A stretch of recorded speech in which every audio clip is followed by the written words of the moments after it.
সুপ্রিয় দর্শক, আসসালামু আলাইকুম। সবাইকে স্বাগত জানাচ্ছি আজকের গুরুত্বপূর্ণ সংবাদে। প্রথমেই জানিয়ে দিচ্ছি সংবাদ শিরোনাম, পরে বিস্তারিত। মিরপুর, রমনা ও গুলশানে আওয়ামী লীগের ঝটিকা মিছিলের চেষ্টা, গ্রেফতার ১৮ জন। এদিকে নির্বাচনের আগেই মাঠ কাঁপাতে প্রস্তুত দলটি। দর্শক বন্ধুরা, যদি আপনি বাংলাদেশের রাজনীতি, নির্বাচন ও সাম্প্রতিক ঘটনাবলী সম্পর্কে নির্ভরযোগ্য এবং গভীর বিশ্লেষণ পেতে চান, তাহলে এখনই আমাদের চ্যানেলটি সাবস্ক্রাইব করুন এবং পাশে থাকা বেল আইকনটি ক্লিক করুন, যাতে পরবর্তী গুরুত্বপূর্ণ আপডেট মিস না করেন। বাংলাদেশের রাজনীতিতে এক নতুন উত্তেজনার ঝলক।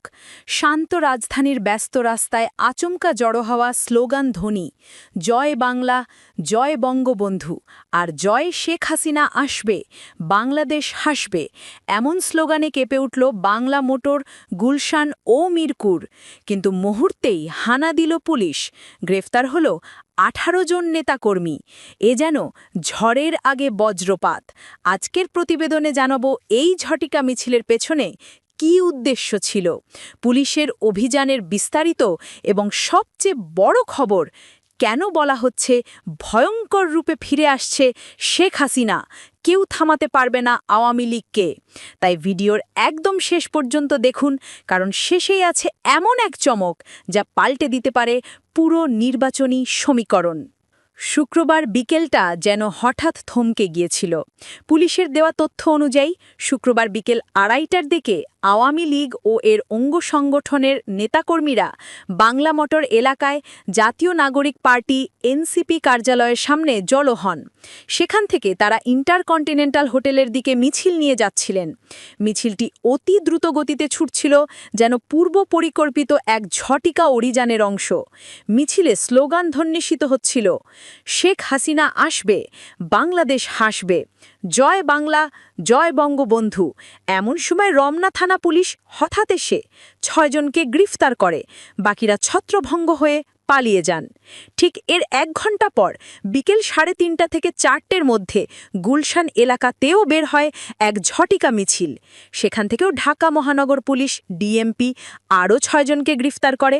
পুলিশের ভাষায় তারা সংঘবদ্ধ হয়ে আইন শৃঙ্খলা বিনষ্ট করে দেশকে অস্থিতিশীল করার উদ্দেশ্যে ঝটিকা মিছিল করে জনমনে আতঙ্ক সৃষ্টির চেষ্টা করছিল।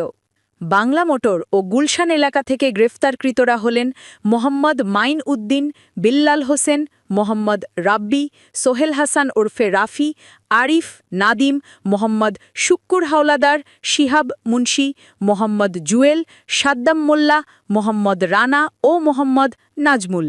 এদিকে গত বৃহস্পতিবার বিকেল ৪:৩০টার দিকে আওয়ামী লীগ ও এর অঙ্গ সংগঠনের বেশ কিছু নেতাকর্মী দারুস সালাম থানার টেকনিক্যাল মোড় এলাকায় জড়ো হয়ে ঝটিকা মিছিলের প্রস্তুতি নিচ্ছিলেন। দারুস সালাম থানা পুলিশ টহল দল স্থানীয়দের সহায়তায় ১২ জনকে গ্রেফতার করে, বাকিরা পালিয়ে যায়। তাদের নাম আলামিন, যুবলীগ, আক্কাস মিয়া, আওয়ামী লীগ চাঁদপুর সদর চন্দ্রা ইউনিয়নের স্বাস্থ্য ও জনসংখ্যা বিষয়ক সম্পাদক, নেসার মিয়া, ইউসুফ আলী, ফারুক হোসেন, মাকবুল মৃধা, মানিক মিয়া, মোহাম্মদ শাহিন, মোহাম্মদ নাইম, এমদাদুল হক ও আব্দুল আলিম। এদিকে বিকেলে মিরপুর মডেল থানা পুলিশ অভিযান চালিয়ে আরও ৬ জনকে গ্রেফতার করে। জুয়েল রানা, আল নোমান সাইফ, মোহাম্মদ জুলহাস, ইমান হোসেন খান মানিক, সাগর হোসেন ও ওহিদুল ইসলাম সুমন। সাজ্জাদ রুমন, মিরপুর মডেল থানার ভারপ্রাপ্ত কর্মকর্তা জানান, বেলা ২:১টার দিকে খবর আসে কিছু নেতাকর্মী মুখে মাস্ক পরে পাইকপাড়া ডি টাইপ স্টাফ কোয়ার্টারের ১ নম্বর ফটকের সামনে জড়ো হয়ে বর্তমান সরকারের বিরুদ্ধে ষড়যন্ত্র ও নাশকতার পরিকল্পনা করছিলেন। এ ঘটনায় মিরপুর মডেল থানা সন্ত্রাস বিরোধী আইনে মামলা দায়ের করেছে। এদিকে নির্বাচনের আগেই মাঠে নামছে আওয়ামী লীগ। এই গ্রেফতার অভিযানের মধ্যেই এক এক করে স্পষ্ট হচ্ছে আরেকটি বড় চিত্র। আসন্ন জাতীয় সংসদ নির্বাচন ঘিরে শাসক দল আওয়ামী লীগ এখন সরাসরি মাঠে নামার প্রস্তুতি নিচ্ছে। তাদের উচ্চ পর্যায়ের বৈঠকগুলোতে ইতিমধ্যেই সিদ্ধান্ত হয়েছে যে কোনো পরিস্থিতিতেই এবার নির্বাচনের মাঠ ছেড়ে দেওয়া হবে না। তাদের বিশ্বাস, আওয়ামী লীগকে বাদ দিয়ে কোনো নির্বাচন মানেই হবে রাজনৈতিক অচলাবস্থা, এমনকি গৃহযুদ্ধের ঝুঁকিও তৈরি হতে পারে। নেতাদের ভাষ্য, আওয়ামী লীগকে কোনো শক্তিই দমিয়ে রাখতে পারবে না। দলটির শীর্ষ নেতারা স্পষ্ট বার্তা দিচ্ছেন, আওয়ামী লীগ এই দেশের রাষ্ট্র গঠনের মূল শক্তি, স্বাধীনতা ও উন্নয়নের ধারক। এমন একটি দলকে বাদ দিয়ে নির্বাচন ভাবা মানেই জনগণের রায়ের অবমূল্যায়ন। শেখ হাসিনা নিজেও ঘনিষ্ঠ নেতাদের কাছে বলেছেন, জনগণের সমর্থনই আমাদের সবচেয়ে বড় শক্তি। জনগণ পাশে থাকলে আওয়ামী লীগকে কেউ দমিয়ে রাখতে পারবে না। এই বক্তব্যের পর থেকেই সারা দেশে দলীয় সভা সমাবেশে নেতাকর্মীদের মধ্যে নতুন উদ্দীপনা লক্ষ্য করা যাচ্ছে। দলটি বিশ্বাস করে, গত 11 বছরেরও বেশি সময় ক্ষমতায় থেকে তারা যেসব অবকাঠামো ও উন্নয়নমূলক অর্জন করেছে, সেগুলোই আগামী নির্বাচনের মূল চালিকা শক্তি হবে। পদ্মা সেতু, metro rail, Karnaphuli tunnel, Rooppur পারমাণবিক বিদ্যুৎ কেন্দ্র, এই মেগা প্রকল্পগুলো শুধু উন্নয়নের প্রতীক নয়, দলটির জনপ্রিয়তারও প্রতীক। তাদের ধারণা, এসব অর্জনের কারণেই সাধারণ মানুষ এখনও আওয়ামী লীগের ওপর আস্থা রাখছে। গোপন সূত্রে দলটির জেলা, উপজেলা ও ইউনিয়ন পর্যায়ের কমিটি পুনর্গঠন প্রায় শেষ পর্যায়ে। এই কমিটিগুলো ঘরে ঘরে গিয়ে ভোটারদের সঙ্গে যোগাযোগ করছে, দলীয় বার্তা পৌঁছে দিচ্ছে। বিশেষ করে তরুণ ভোটারদের কাছে পৌঁছতে সামাজিক যোগাযোগ মাধ্যমে বিশাল প্রচারণার প্রস্তুতি চলছে। ফেসবুক, ইউটিউব, টিকটক, ইনস্টাগ্রাম এসব প্ল্যাটফর্মে উন্নয়ন বার্তা ছড়িয়ে দিতে আলাদা ডিজিটাল টিম গঠন করা হয়েছে।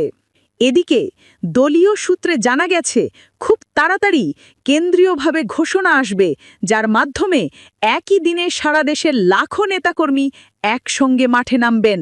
প্রতিটি বিভাগীয় শহরে হবে বিশাল জনসমাবেশ, প্রতিটি উপজেলায় ও ইউনিয়নে হবে র্যালি ও পথসভা। লক্ষ্য, দেশব্যাপী এমন গণজোয়ার সৃষ্টি করা যাতে স্পষ্ট বোঝা যায়, আওয়ামী লীগকে বাদ দিয়ে ভোট আয়োজন সম্ভব নয়।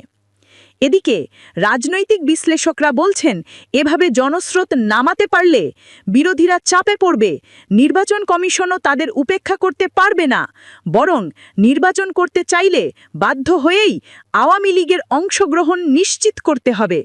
তারা সতর্ক করে বলছেন, যদি আওয়ামী লীগকে বাদ দিয়ে একতরফা ভোট আয়োজনের চেষ্টা হয়, তাহলে তা দেশ জুড়ে সহিংসতা ছড়িয়ে রাজনৈতিক ইতিহাসে ভয়াবহ সংকট ডেকে আনতে পারে। এদিকে ভয়ঙ্কর রূপে ফিরে আসছে শেখ হাসিনা। সব মিলিয়ে এখন স্পষ্ট, আওয়ামী লীগ মাঠে নামছে সর্বশক্তি দিয়ে। তারা দেখাতে চায়, তাদের ছাড়া বাংলাদেশের নির্বাচন কল্পনাই করা যায় না।